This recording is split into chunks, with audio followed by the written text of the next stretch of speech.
Okay, and welcome back, students who are taking financial accounting.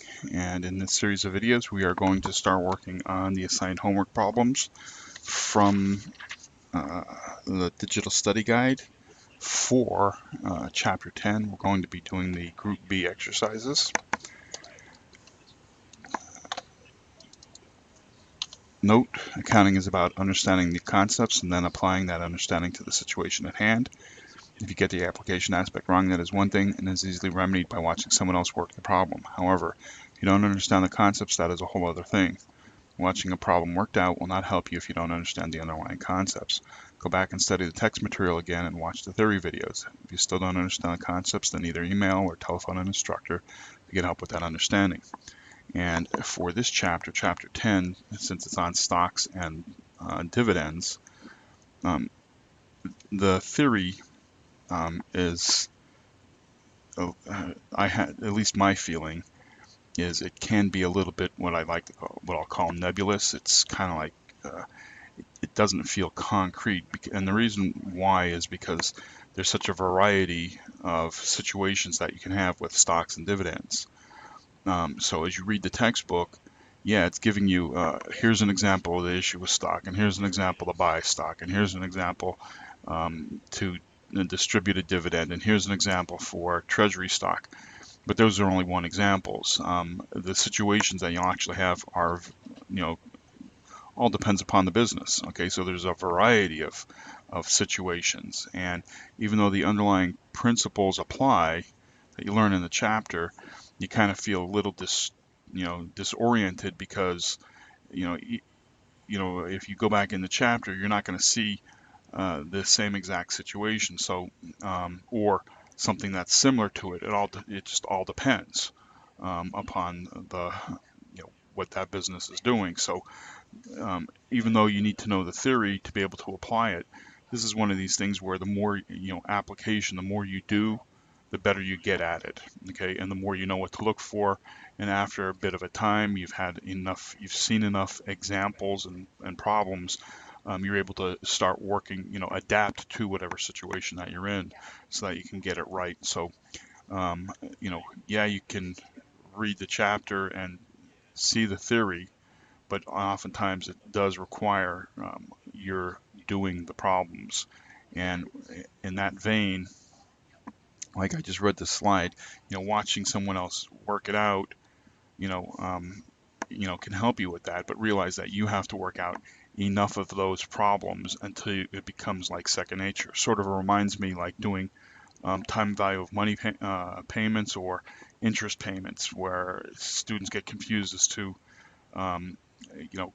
whether it's 360 days or 365 days, the different time frames. Well, the procedure's basically the same, but if you've done enough problems, you adapt, and it becomes intuitive as to what you're supposed to be doing. So, make sure you do all of the homework problems. Don't just do a few thinking I've got it, right? Because the variety is endless, and I can make things more and more, or even the book can make things more and more and more difficult. And if you haven't gone through the difficult ones, then if you come across that situation, you're going to be scratching your head, all right, because you haven't quote unquote seen it before. All right, so with that said, 10-32. It says here, stock issuance. The charter for Zoom authorizes the company to issue 900,000 shares of $3. So it authorizes 900,000 shares of $3 no par preferred stock and 1,400,000 shares of common stock with a $6 par value. During the startup phase, they completed the following transactions. So you record the transactions in the journal and then prepare the stockholders' equity section of the balance sheet at December 31st. Assume the company earned net income of $32,000 during that period. All right, so just be aware that I'm going to pause the video and erase, so you'll have to write things down because I will be erasing things. So our first transaction is on 10/6. Right? And it says here, issued 300 shares of common stock to the promoters who organized the corporation, receiving cash of $9,000. So if we receive cash, we're going to debit our cash for the $9,000. And we have to credit something else. And of course, we're going to credit, common stock, right? And it's 300 shares at $6. Okay, so that's $1,800. And then, of course, now remember, the easiest way to do this, I can go and calculate the paid in excess of par, right? Excess capital, paid in excess capital, paid in capital. Geez, man, that's pretty sorry on my part here. Paid in capital in excess of par for common stock. Now I can go and calculate all of this out, but it makes no sense for me to go through all of those hoops when my debits have to equal credit. So the difference between 9,000 and 1,800 is $7,200. So I just back into that amount to have my paid in capital. All right, that's all there is to it. Okay. For the stock, when you're working with stocks and you're making journal entries, a lot of times it's easier to just back into the information. Sure, you have to do certain calculations for like cash and common stock, but when you're actually dealing with the paid in capital, it usually is better for you to just look at your debits, subtract your credits, and back into that amount. Right, so pause the video and write this journal entry down because I'm going to erase it. Okay, so here I am erasing. All right, 1012. Issued 500 shares of preferred stock for cash of 26,000. So we're going to debit our cash because we're getting cash in the amount of 26,000, and we're going to credit preferred stock, right? And we're issuing 500 shares of preferred stock. But when we look at our preferred stock, we have a no par preferred stock, okay? Because it's no par, we have no paid in capital. So we're going to credit our preferred stock for $26,000. Okay, pause the video, write that down. Okay, here I am erasing. And then on 1014, issued 1,600 shares of common stock in exchange for land with a market value of $18,000. Remember, you can buy assets with stock, okay? You don't have to get cash from it. And you treat that asset the same exact way that you treat cash. All right, that's all there really basically is to it. So if I'm getting land and the market value of the land is 18,000, I'm going to debit my land for 18,000. Okay, and then I have to figure out how I paid for it. So I'm going to credit my common stock, right?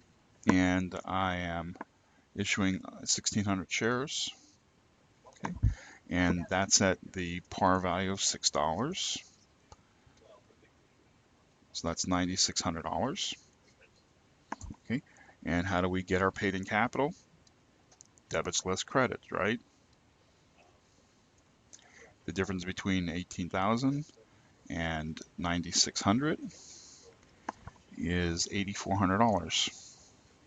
So I credit my paid in capital for $8,400, and that's it. That's how easy it is to make those journal entries. Now, it's pause the video. As you can see, I'm erasing. So pause the video, write that journal entry down. Okay, so number 2 says, prepare the stockholders' equity section of the balance sheet. assume that the company earned $32,000 during the period, right? So, and again, I am not making this, I mean, formatting is important, all right, but I'm taking liberties here because I'm just doing homework, all right? So I have my equity section, all right, and I have paid, not D, I have paid in capital, and then I have my preferred stock comes first,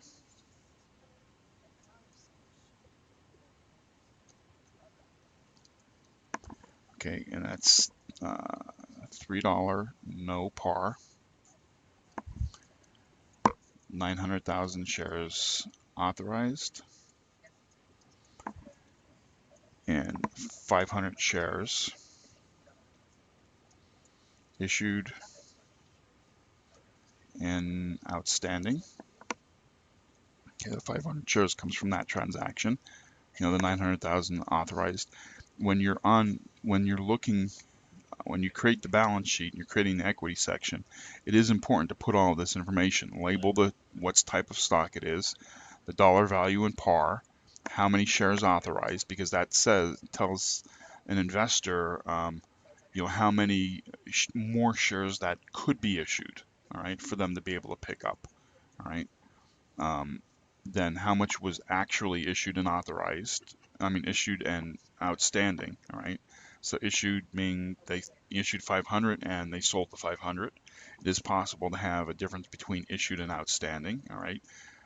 For the most part through the book, you know, when they issue it, they also sell it, so it's outstanding. But it is possible to issue and not sell a portion of that stock, just so you're aware. Okay?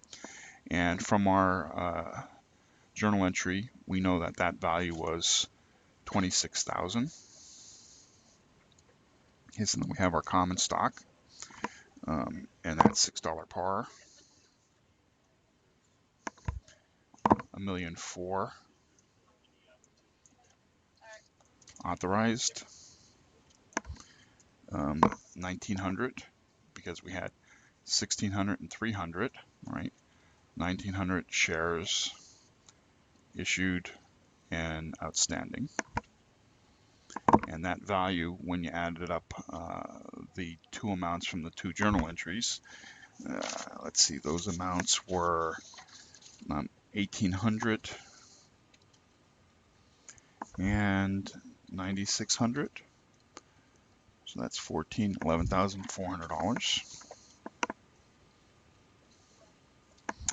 And then we have our paid in capital in excess of par for our common stock. Okay, and those two amounts were 7,200 and 8,400. So that's $15,600 for that. And so my total